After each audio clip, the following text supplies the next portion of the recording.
Yo, good evening, people. Cheers. Cheers, everybody. How we doing?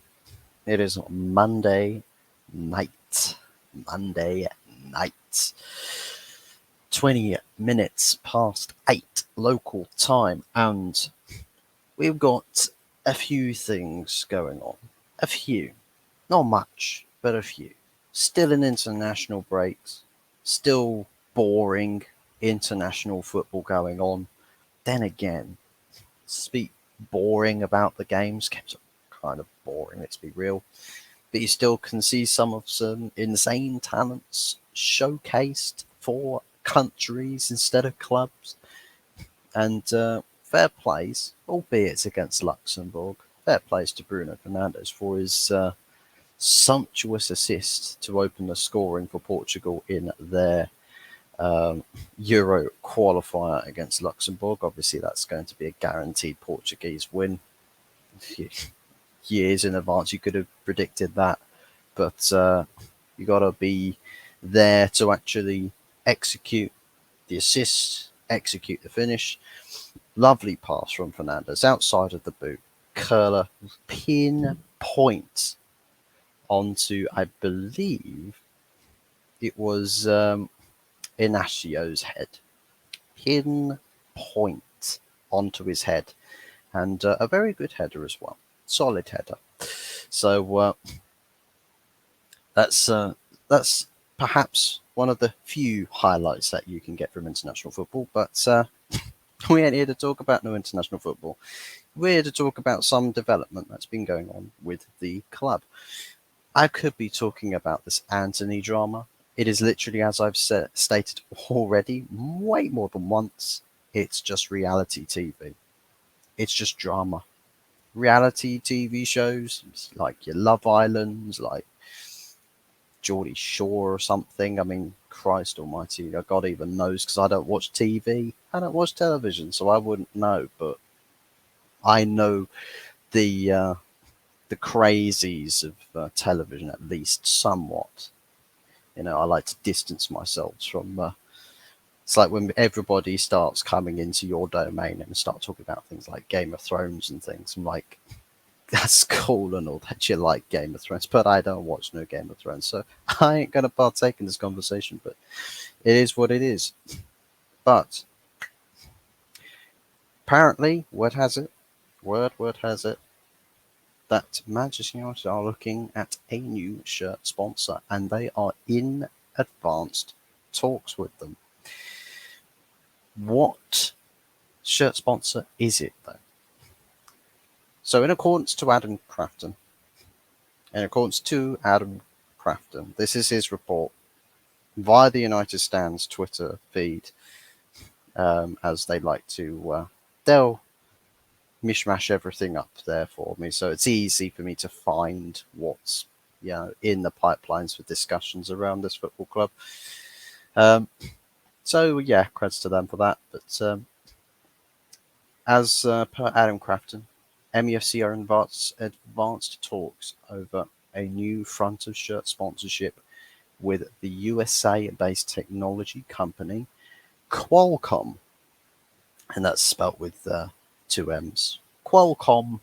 So, not you could say not too dissimilar to TeamViewer. Both technology-based companies. The deal itself would see about £60 million in the annual revenues for Manchester United as part of the sponsorship deal. And it is believed that if everything gets agreed on, it's finalized and signed off, that it would be in effect roughly from the 2024-25 season onwards. So be ready for next season before we kick a ball for it. And people might say, well, cool. Okay, so TeamViewer's replacement is basically here. Now, the other question that's bubbled or risen to the surface in this is that concerning for the takeover, because at the same time, we've had another exclusive about the takeover process. Someone saying, source close to the Glazers, a source close to the Glazers has reiterated the fact that the status of the sale remains unshelved. So according to this other source, it's still on the go-ahead. Supposedly, it's still on the go-ahead. There's still talks ongoing. There's still communications. I understand where people might get a bit perplexed by this and think, okay, so you're doing big deals like this. It's like trying to sort out club revenue streams moving forwards, because the future is uncertain about club revenue streams. So perhaps this is the Glazers not really too fussed about selling the club. It's just business as normal for them.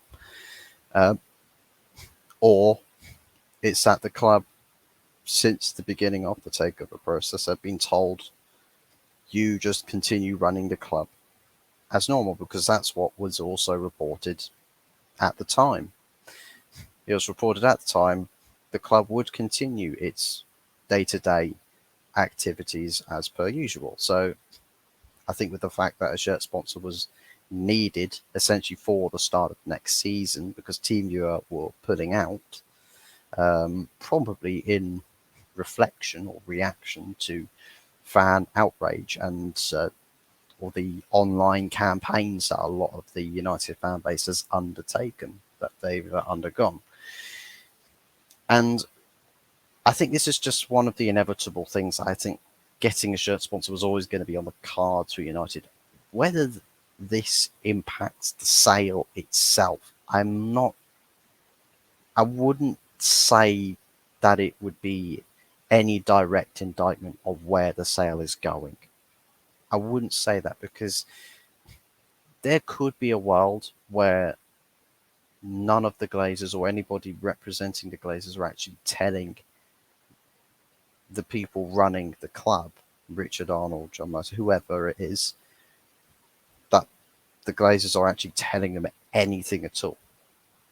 So if there were constant communications between the two parties saying, well, look, we're doing this, yeah, you can go ahead, you can do that, you can do this, you can do that.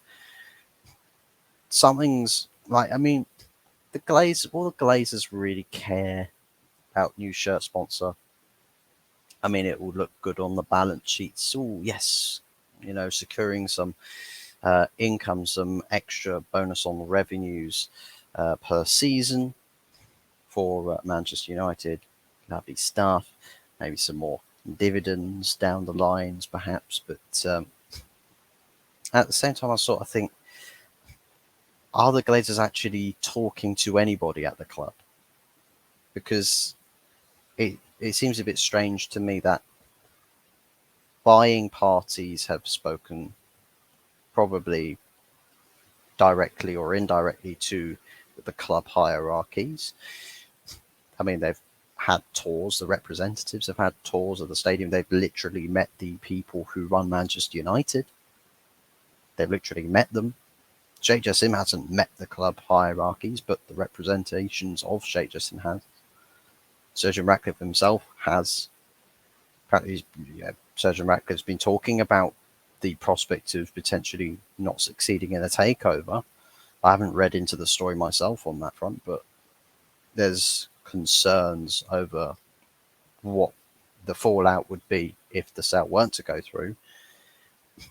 But whether a shirt sponsorship, it's like with the Adidas kit deal, isn't it? It is a bit like with the Adidas kit deal.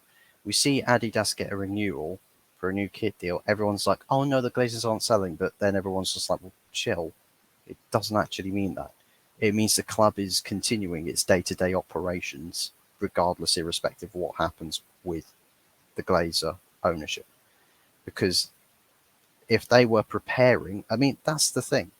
A lot of people are saying, oh, the club, they're doing things like, what happens if the new ownership comes in and He wants to change everything up. Everything's sort of set by a contract. Like, well, chill. Things can either A, change, right? Can change things like that, you know, pay off, bring someone else in, do whatever you want with that. The club, they've got plans that they need to get on with. They've got a club to actually function, even though technically they're not functioning it, because let's be real, Manchester United is probably in the biggest mess out of any club on the planet, and it's probably no close second. Maybe Chelsea fans would want to argue that point, but either way,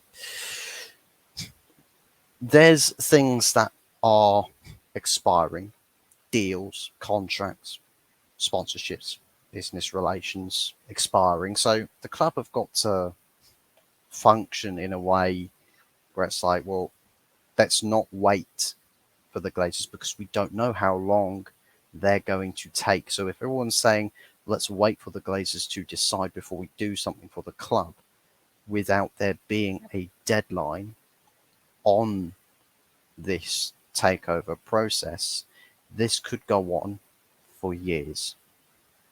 Years. It could go on for years. It shouldn't go on for years, but it could.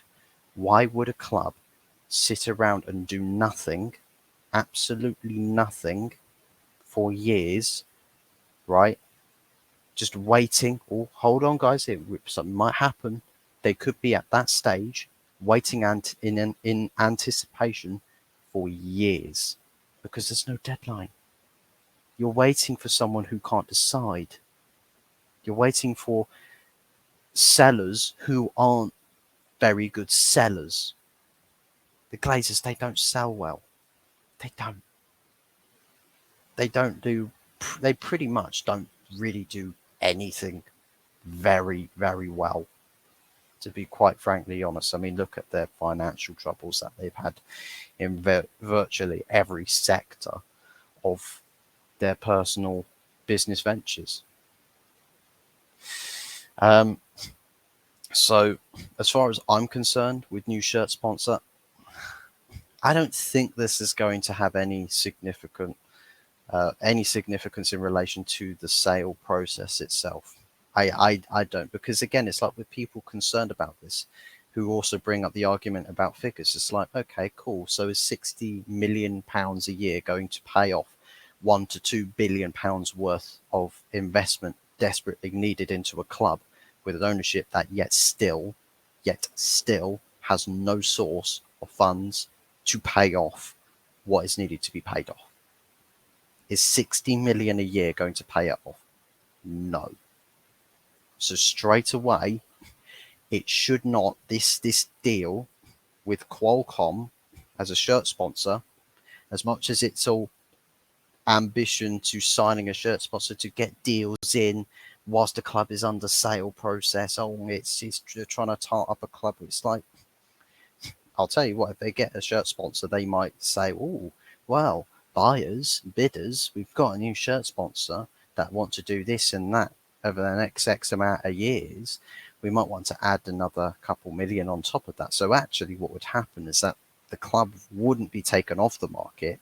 They'd probably try and spur it to be an even higher asking price, despite it already being unrealistic to begin with, by saying, well, look at what we've done. We've signed another shirt sponsor. So the club's getting money from a shirt deal. Meanwhile, the Glazers can say, but look at what we've got added onto this. We think that we should add a couple of extra 100 millions, maybe an extra billion on top of that or something. And it's like, it sounds scummy if that's what the intention is, because it's like, well, I mean, you're not going to get what you want at the end of the day. You're not going to get what you want. It's not going to happen like that. It never was going to happen like that. Respected business people don't conform to, clownery on a business market like what the Glazers have been doing, like the financial gymnastics or the demand gymnastics that they've been having or have been undertaking. That's been trying to drag all of these buying or prospect buyers through all sorts of challenges and issues in their endeavors to buy the club, to take over the club.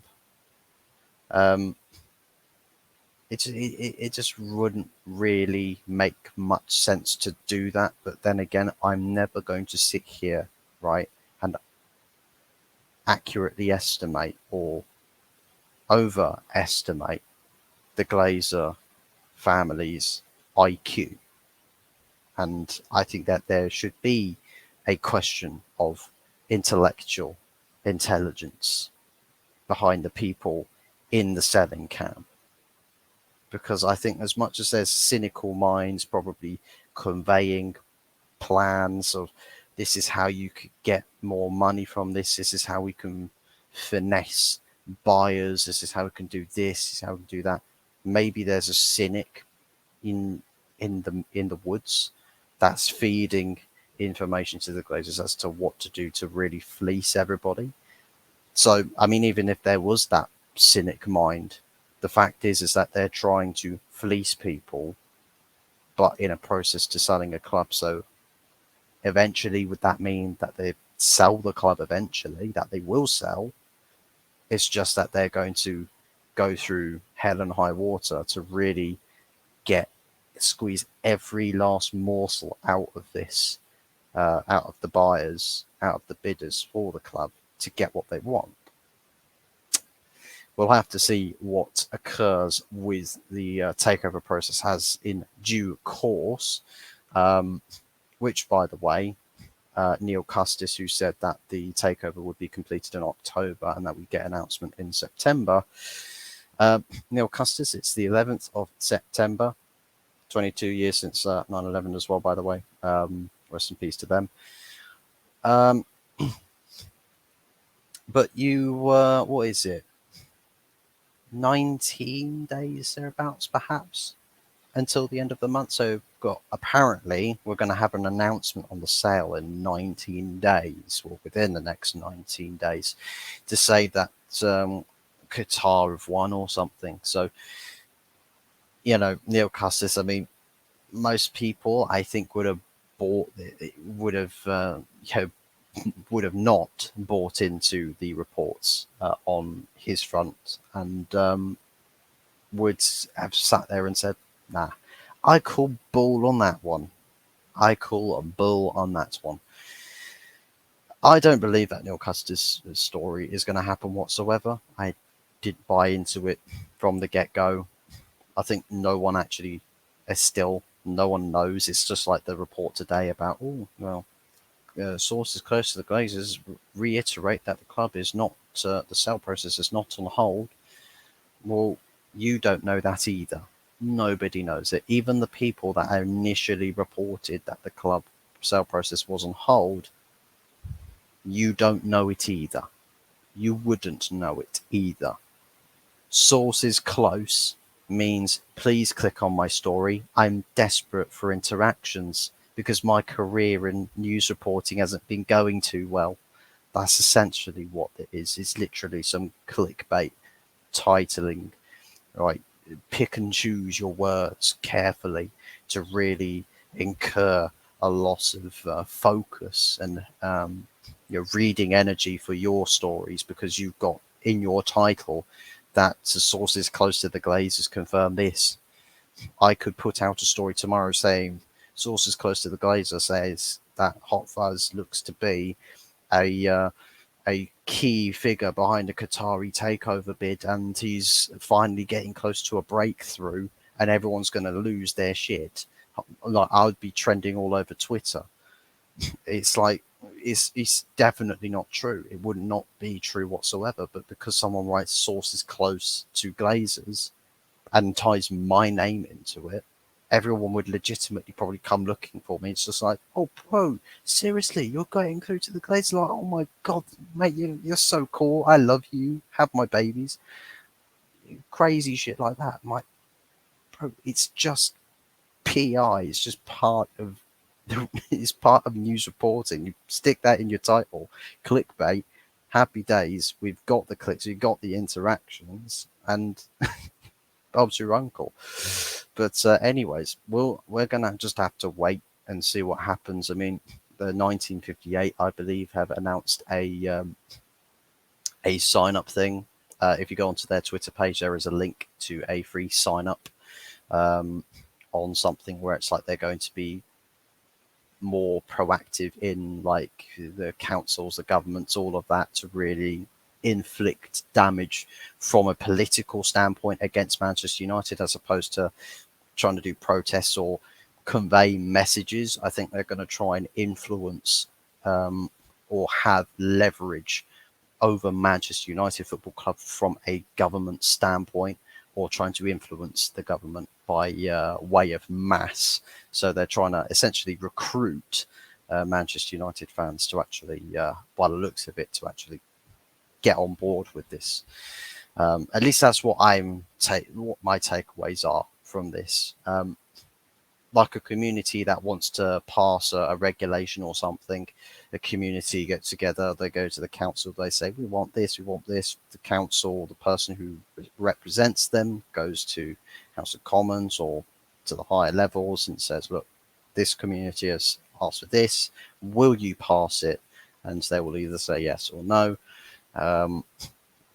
Maybe that's probably what the due process on what their work is going to be based around, but they've made an announcement on it today. So yeah, if you're interested in anything like that at all, go check out the 1958 Twitter page. Their links to what it is, or just have a read. If you're not sure about signing up to anything yet, just have a read and see what you think about it. It's a bit like the Sign for United movement that was around when Eric Cantona started something, and then Cantona, I think, got on like a payroll or something, and that movement disappeared. It died very, very quickly. It's just like, cool. Okay, so I'll tell you one group that won't be influenced so much by payment or payroll is the 1958. You're going to have to go through a whole heck of a lot more to do any form of convincing. So good luck to anybody that tries to pay off the 1958 to tell them to stop bothering, because we will know exactly what happens if 1958 decide to stop or slow down. We'll know what the reason is. Bit of the money. It's started to make a bit of green from the club. But anyways, I'm going to finish things up on a bit of a sour note on behalf of a former player of Manchester United, and that player is Paul Pogba, who has been suspended by, I believe it's the Italian FA or some the governing body connected to a league, basically to do with the anti-doping policies, has flagged up with a doping test saying that Paul Pogba's essentially failed a dope test, and they're going to need to further check and test him, and if there are confirmed positive readings on said tests, that it would mean that he could face a ban. They reckon between dependent on severity of its usage, between 2 to 4 years ban from the sport. And I'll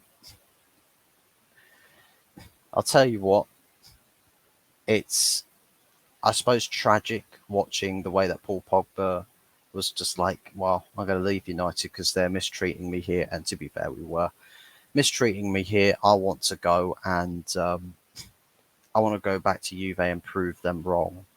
Goes back to Juve, gets injured, and then gets injured again, and then gets injured, and now comes back for a couple games, and now is flagged for a doping test. And it's like, you watch it happen, and it's sort of like, how is it that another player with bags of talent, and throughout his life, bags of potential as well, has essentially hit the self-destruct button on his career. And it's essentially that. I mean, injuries are one thing, but failing a doping test, taking performance enhancing drugs, never, never good. Never good to see. I think, was it Anana got done for the same thing? He was out for a year. I think he was banned from football for a whole year, came back, went to Inter Milan, and I don't think he's looked back ever since. I think a lot of people have sort of brushed it off and just like, well, yeah, big deal. He's back now, and he's just doing what he does. But Paul Pogba being banned, I mean, from his position, being banned for 2 to 4 years, a lot of people saying that's the end of Paul Pogba's career at the highest level. Yeah, it is. It is the end of his career at the highest level. Because if you're out of the game for I mean, let's say you're out of the game for 2 years, you've got to spend a while to get back up to speed to compete.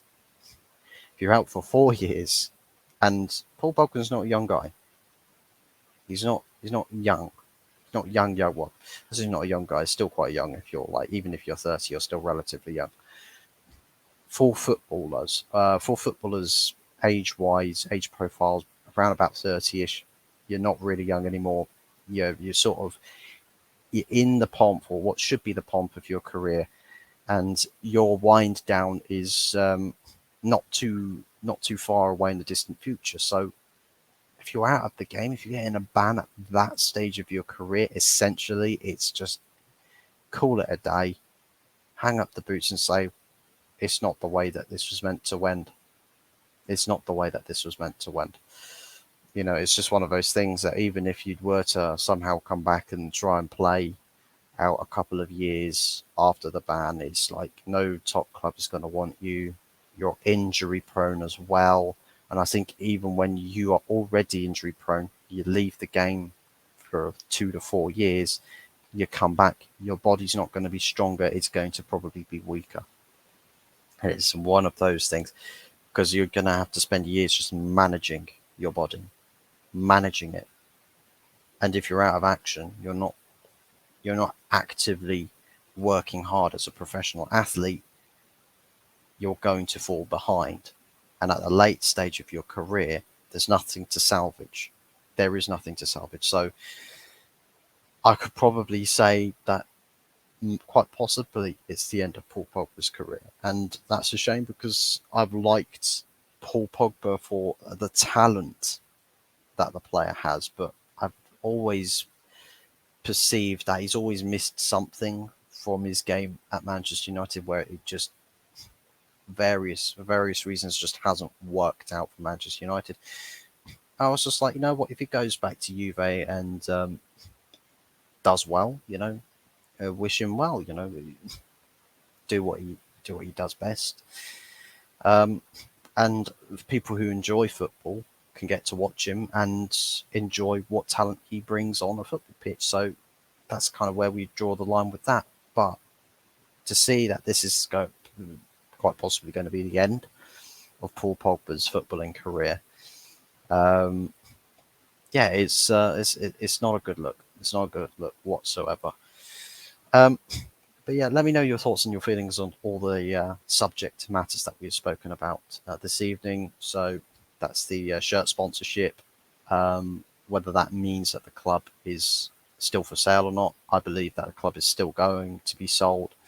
It's just that the club are acting because they can't wait on an uncertain decision that there's no set deadline or time frame to conform by, meaning that if you waited for an uncertainty or stopped club operations based off on an uncertainty, right, that might end up being a negative outcome.